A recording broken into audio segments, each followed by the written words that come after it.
Yesterday, Italy recorded 368 new deaths from the coronavirus in one day, which is worse than the deadliest day in Wuhan. Today, the people of San Francisco and surrounding areas have been ordered to shelter in place, staying inside unless absolutely necessary. The New York and tri-state area has shut down movie theaters, casinos, gyms, and non-takeout restaurants. New York has become the new US epicenter for the virus. Right now, there are 181,580 confirmed cases globally and 7,138 deaths recorded. Meanwhile, Japan's infection rate has been incredibly low. It's an outlier amongst all other countries. Are they just much better at self-quarantining?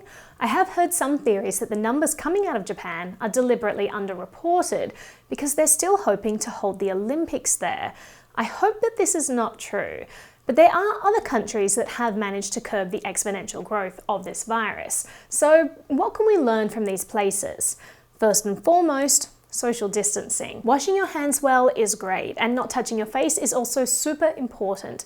But the most effective way to curb the exponential growth is avoiding other people as much as possible. If we don't, we end up like Italy and France, where medical facilities can't keep up with the overload that COVID is creating.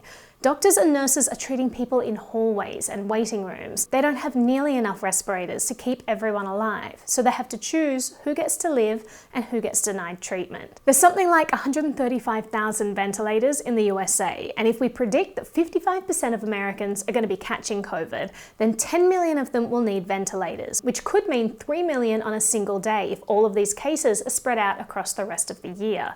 These ventilators are not just being used by old people, but by young people too. As this Italian doctor said, when you see young people who end up intubated in the ICU, all this confidence for your young age goes away. And forget about being treated for any other urgent medical reason, there just won't be enough beds. There currently aren't in Italy and France. Also, COVID is forcing hospitals to cancel surgeries and deny urgent care to patients suffering from other things. This affects everyone. They say that the USA is about 9 days behind Italy. These Italians recorded videos of themselves warning people about what's to come. Gli ospedali stanno veramente scoppiando, i casi sono tanti anche tra i giovani. Ci sono dei ragazzi della nostra età che sono stati intubati in terapia intensiva. Quello che sta succedendo è molto più grave di quello che ti immaginavi. Stay at home. Now, not everyone has the luxury of staying home. Some people can't get off work. Some are medical practitioners or have to leave the house for other unavoidable reasons.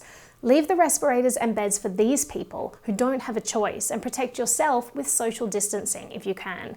If you are one of these people who has to go out, wear a mask and gloves. Yes, masks help. I posted a study below for anyone interested in checking that out. This website lays out the rules pretty clearly and bluntly, and I want to mention the third point. Don't make fun of other people who are wearing masks. Addirittura se vedevo qualcuno con la mascherina, lo prendevo in giro. About a week before I went into self-quarantine, I had to go to the shops for a last visit. So I wore a mask and gloves, and I was gawked at, people snickered, they pointed, there was no one else around wearing a mask. Many people are too embarrassed to wear masks right now for this reason. So if you decide to anyway, you're shouldering the burden and making it easier for those less courageous than you to wear masks as well. You're helping to normalize mask wearing. You're shaping culture in a really helpful way and giving others permission to look after themselves too. In the store, one man asked if my mask was preventative or if I was infectious. I said it was preventative, and he thanked me. It seemed like he was on the cusp of deciding whether this was important, and seeing another person take precautions might have given him the confidence to take decisive action. These masks will help protect you and also others, because you can be infected with no symptoms and still spread the virus. So help shape the culture for those around you. Now let's talk about the social shaming side of this, because for over a month now, I've been seeing people try to shame those who are taking precautions and calling their actions panic. Now, from what I've seen, almost all of those who are being accused of feeding the fear propaganda aren't running around with their arms in the air screaming. They're simply advocating taking steps to limit the spread. They are encouraging people to be prepared in advance so that they aren't out last minute with the hordes stocking up for social distancing.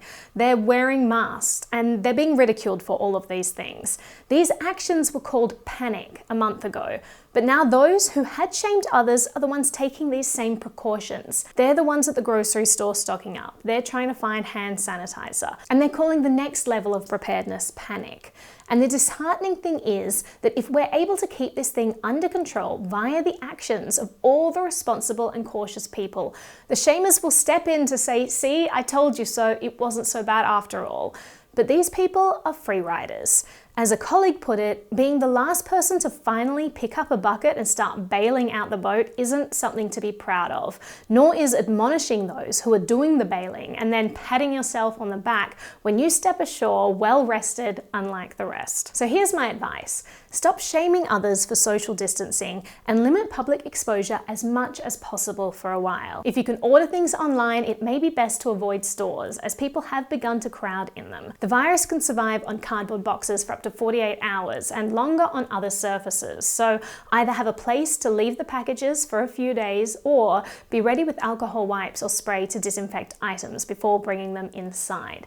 If you must go to the store, be smart about the time of day that you go. If you're still hosting gatherings, you're more influential than you realize. You're having a negative impact on your friends by encouraging them to go out and normalizing business as usual behavior. If you're willing to stand up and say, I'm canceling this for safety, you may inspire others to take precautions that could save their life. Be a leader in this and decline invitations to other events for the same reason. Take this time to stay in, be productive, learn something new, take a much needed break, or just change pace for a while. If you are someone who can stay home, then please do, because as I said, not everyone has this luxury. Take this time to stay in, be productive, learn something new, take a much needed break, or just change pace for a while. I've been organizing regular virtual hangouts with my friends, and am even organizing a virtual board game night as well. And if you really want to aim high, consider the story of Isaac Newton. He invented calculus when he was quarantined from the plague. Self-quarantining doesn't have to be worse. It can just be different.